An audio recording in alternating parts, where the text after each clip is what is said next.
Welcome to the Balanced Body Podcast, where Sherry Griggs, owner of Balanced Body Health and Wellness in Omaha, talks to us about health, wellness, and balancing hormones. Hello, and welcome to the Balanced Body Health and Wellness Podcast with Sherry Griggs, owner of Balanced Body Health and Wellness in Omaha, Nebraska, hormone expert extraordinaire, also known as the MacGyver of hormones. Today, we've got a great show we're talking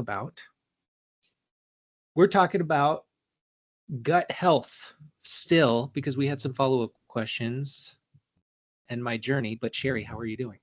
I'm doing great, John. How are you? I'm doing amazing.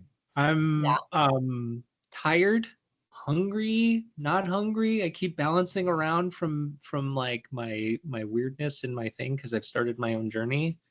But I do feel a change and it feels good. And I've got updates talking about sort of my progress, but we'll get to that near the end, I think. But, how are you doing? Well, here's what I want to know. Here's what I'm curious about, John. So as you're saying, you're hungry, not hungry, you're feeling good, because right now you are in the middle, almost exactly, right? And are you at 2 weeks right now of the elimination portion of it? That's interesting that you say that, because I thought I was still at the beginning, but I think you're right. I think it's 2 weeks in. So we're like halfway because through. Yeah, you are 2 weeks in, so you're halfway through. Oh my God. What do you know? Yeah. That's and crazy. Eliminating the inflammatory foods. The foods that we know in functional medicine are the most inflammatory to our body. So, John, what haven't you been able to eat?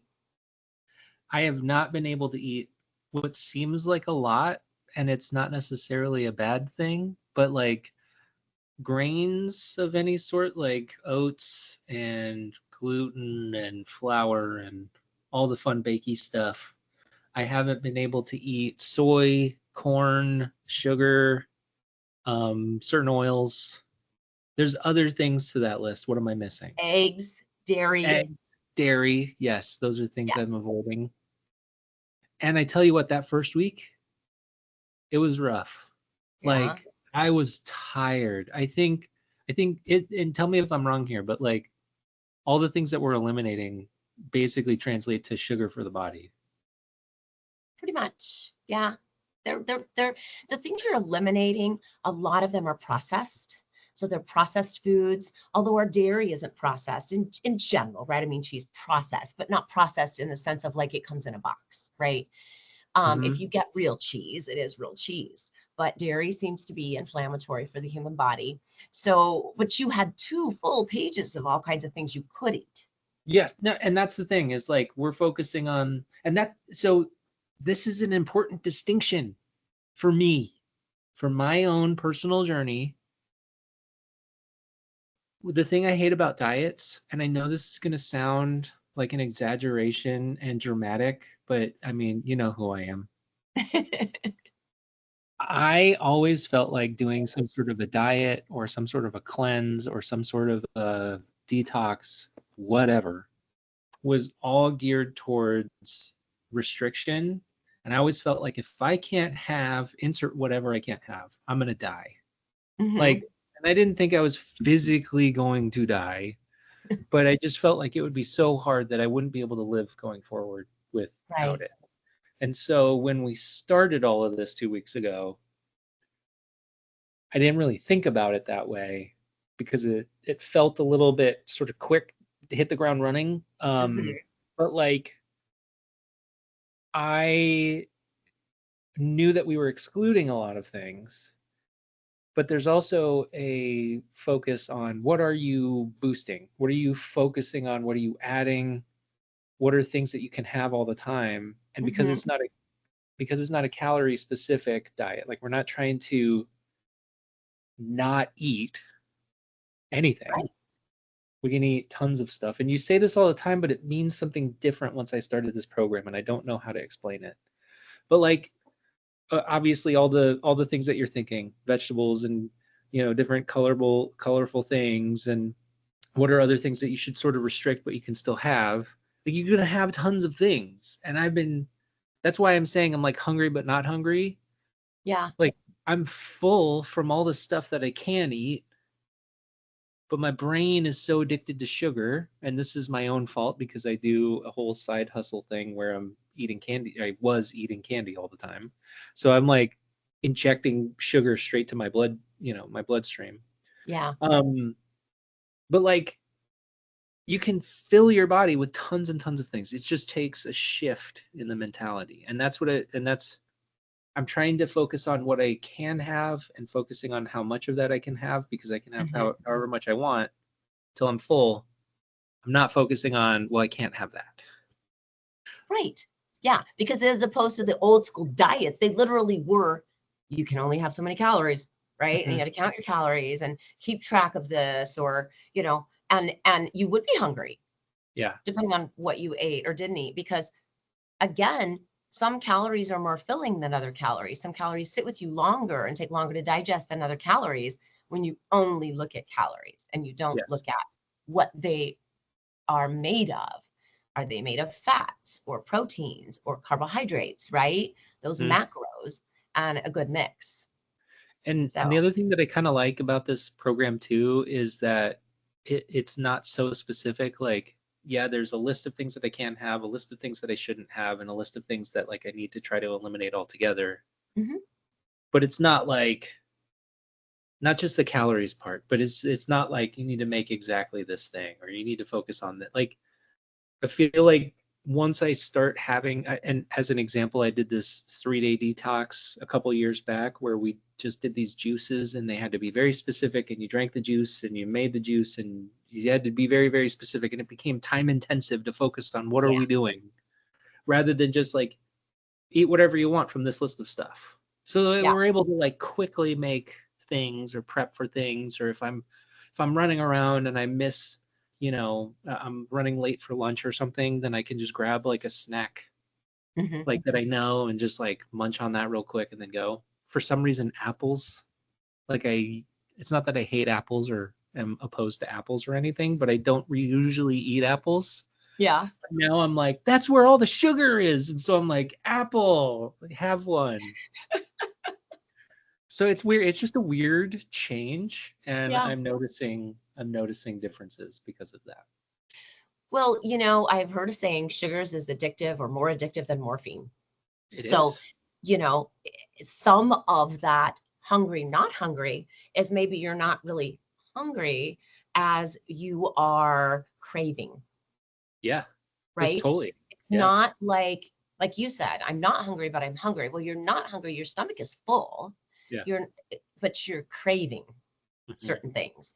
And usually by week 2, that craving is pretty much gone. But like you said, you were doing this side hustle where you were eating lots of candy, and that was Hmm. part of it. So, you yourself could have even, more of an addiction. And also if you have the thought process is that, yeah, but sugar is energy. Okay, well, we turn vegetables into energy because they're still carbohydrates, right? Hmm. Carbohydrate's a carbohydrate. So you still turn that into sugar. The body turns it into sugar. And if you don't have enough, the liver's going to produce some glycogen. It's going to help you out. So it's, having that mindset of realizing that, outside of fats and proteins, everything else is turned to sugar Hmm. within the body. It's funny talking about the fats. That's one of the first things that I did is I was like, and I said this to myself. I was like, let's have fun with fat. What fat can I have? And let's buy all of them to see if I like them. So like Oh, I bought ghee, even though I've never had ghee before, and yeah. we carry just because we do, stuff on the side with making soaps and I say we, but like my wife does. Yeah. We have like coconut oil and we have all these things but we've never really used them because we were just using like regular vegetable oil. So we dove right in on that. One of the things that I started doing too, and I don't know if this is just the human psyche looking for loopholes, but I was like, if I can't have bread and I can't have gluten, is there something that I can make as like a little tiny snack that would like satiate that part. So we went out and bought these like weird alternative flour things, like um bean flours and stuff, to try to make some form of sweet dough that we could eat. Oh, And I tell okay. you what, they turned out very interesting because they're not something that tastes good in the normal way.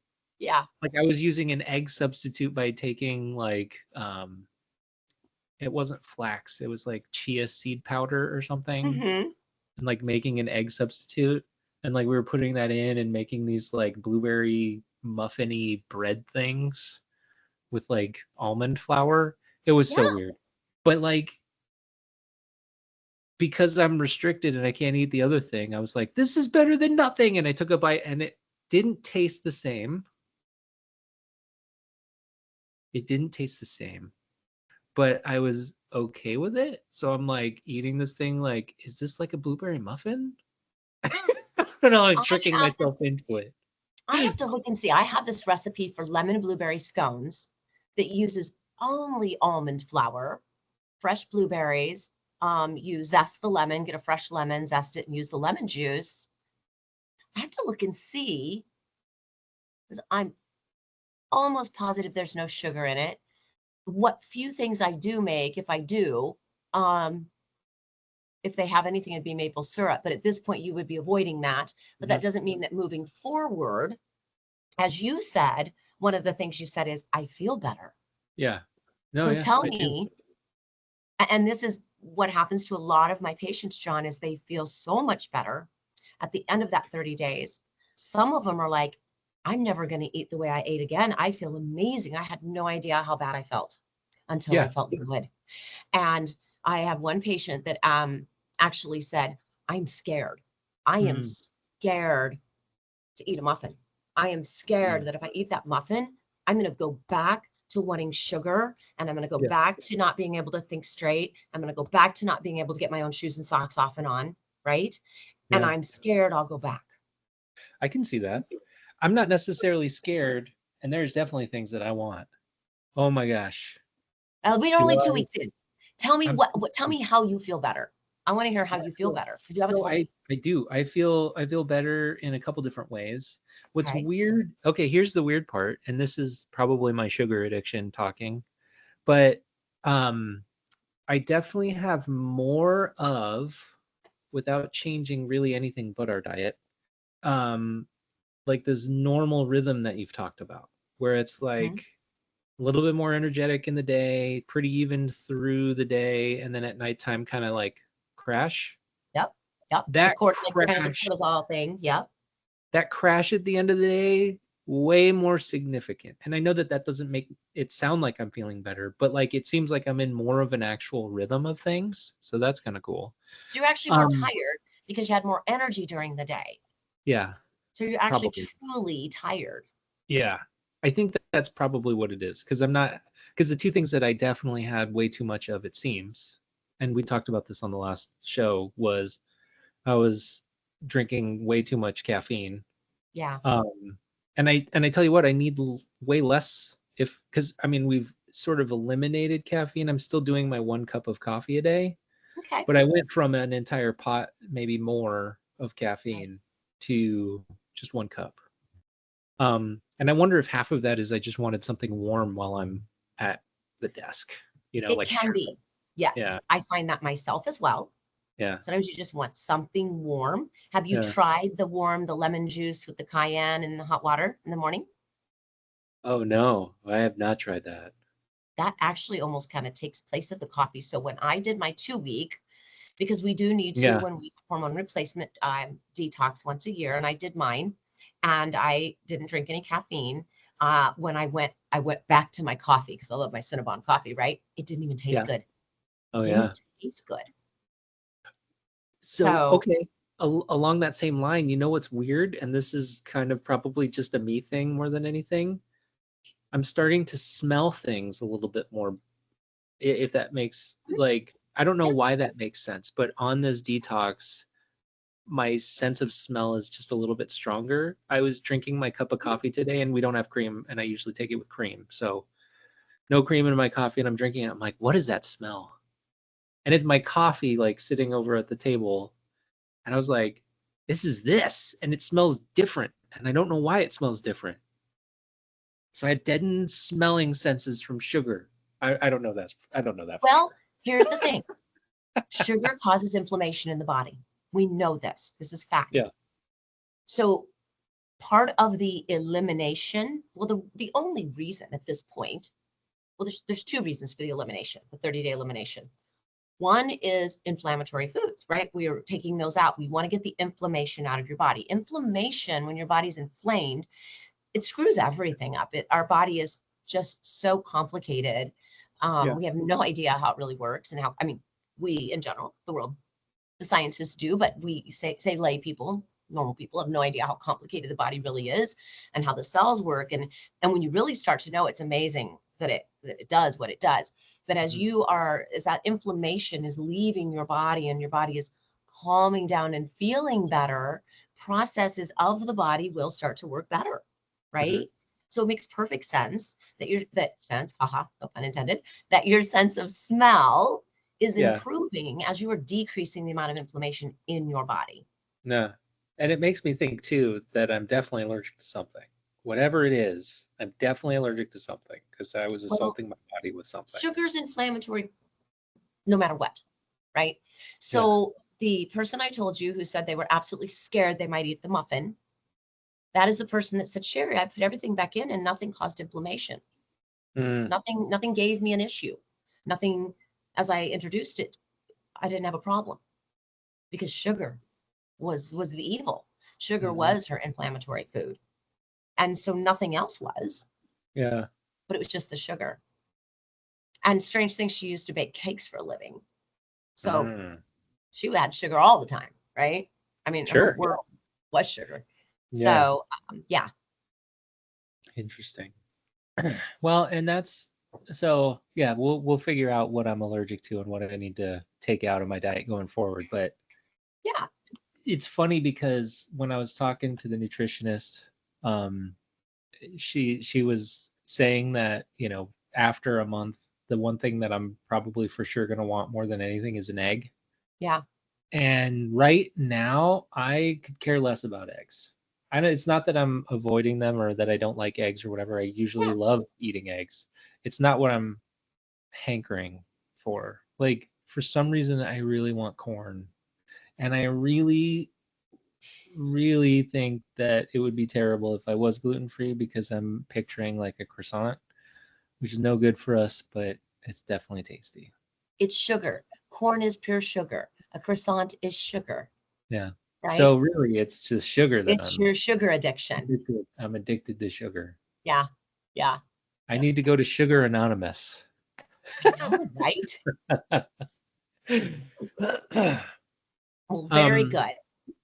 Well, this was, I mean, look, and this at the end of the day was, I think, all tied to our original quest of gut health. Because again, and if you're listening and you missed the last one, we talked through all of the things that assault the phyla. Is that right? The flora and the fauna and the flora. Yeah. And your normal flora.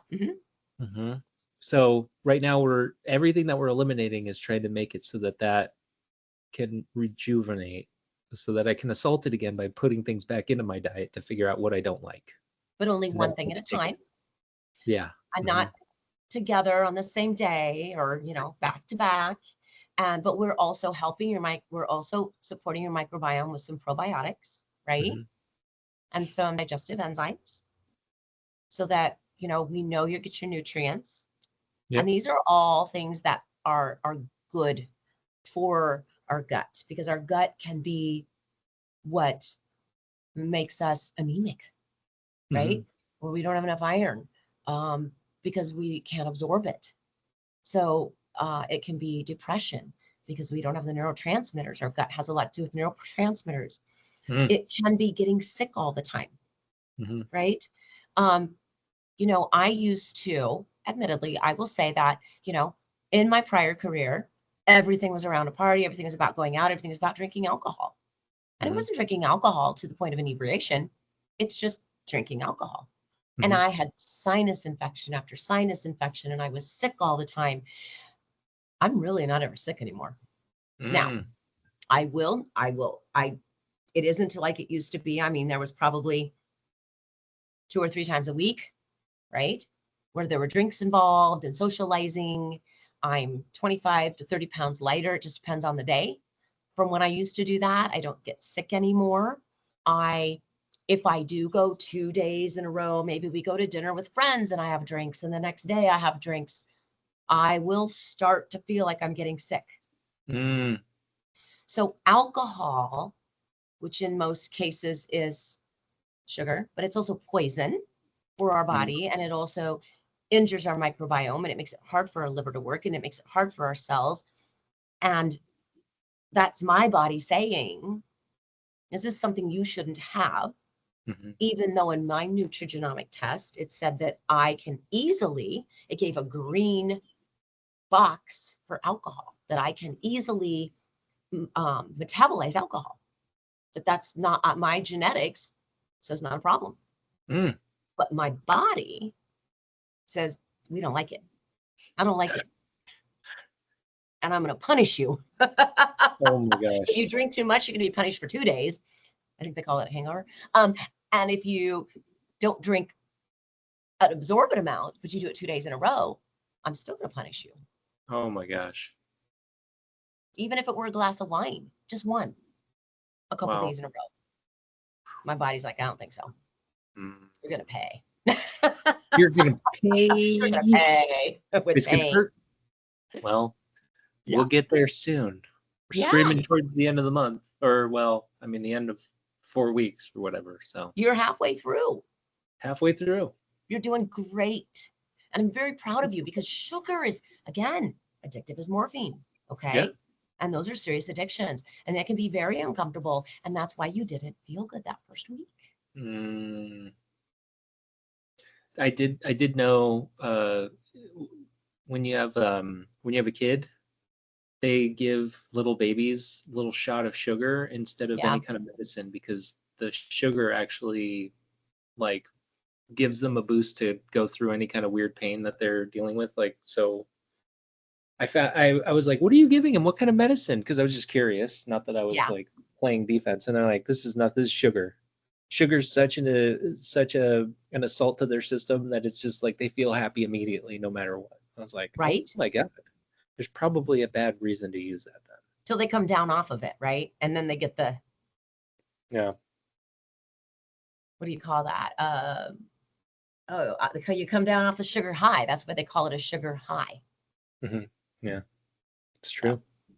all right, John. Well, we will check. I think we should check in with you in a couple of weeks because I am interested, and I would hope that our listeners would be interested to find out. So here is John here at 2 weeks. We know how he felt in the first week. We know that you're going in the positive direction and feeling better. Hmm. It'll be interesting to see if at the end, if those cravings are gone. That's true. Yeah. Because I will think, oh, I think I want that. And I might take a bite out of it and go, oh, that's not nearly as good as I thought it was. And then I Yeah. spit it out and I don't swallow it. But seriously, it's just like even chocolate. It's even getting to chocolate now. It's so awful. I had a piece Interesting. of dark chocolate last night, and I'm like, oh wow, this is kind of rich. This is kind of heavy. Ray's looking at me like, what is wrong with you? Now that's an Apparently, interesting one. I need to have dark chocolate now Interesting. because that has less sugar in it and it's a little Mhm. bit more bitter. And I don't remember what percent this was, but whatever it was, it had too much sugar in it for me. Mm. And I just was like, ooh, no, it Yeah. doesn't taste good, and I don't feel good. So Interesting. Yeah, yeah, and out of all of the sugary things that I love, chocolate's always sort of the last thing that I'll want, if that makes any sense. Like I love all sorts of different sweets. And chocolate's in there, I like it. But if I'm choosing between sweets before all of this, change to our diet, I'm usually going for something sour. So Yeah. it'll be interesting to see when I reintegrate into what my new normal is going to be, how I react to any of that. So. Well, and when you say that to me, I'm thinking something like pure sugar, like Skittles, or, you know, something like that. That's pure sugar. It has absolutely no nutritional value of any other sort at all. Mm-hmm. And that's just a whole different ball game than like a chocolate, right? Especially like a dark chocolate that has some other, well, the cocoa in it that can be good for you. Right. It's true. Yeah. All right. Well, we'll keep you abreast of the situation. Sounds good. Now, Sherry, if somebody wants to jump in and try to do this themselves, obviously there's a lot of different ways that somebody can get a hold of you. But what do you think is the sort of the preferred paths, I should say? So I would say the best thing to do and the best way to start is to go to the website, balancedbodymedical.com, and sign up for a discovery call. Let's get on the phone. Let's talk. Let's see if this is something that would be a good fit for you and if it's something you want to do. And that's the best way to go about it. Of course, people are always welcome also to go to the website and schedule a consultation and come in. But if you just want that, you know, a little bit of conversation to help you make the decision before you spend the time or money, you can do the free discovery call. Perfect. Awesome. Well, Sherry Griggs, Balanced Body Health and Wellness in Omaha, Nebraska. Thank you for the time. Thank you for sharing your journey, John. This has been the Balanced Body Medical Podcast with Sherry Griggs, owner of Balanced Body Health and Wellness. If you're looking to find Sherry, go ahead and look for the website, balancedbodymedical.com. If you're looking for the business and you want to find Sherry at her office, you can find her at 10815 Elm Street in Rockbrook Plaza. Thank you.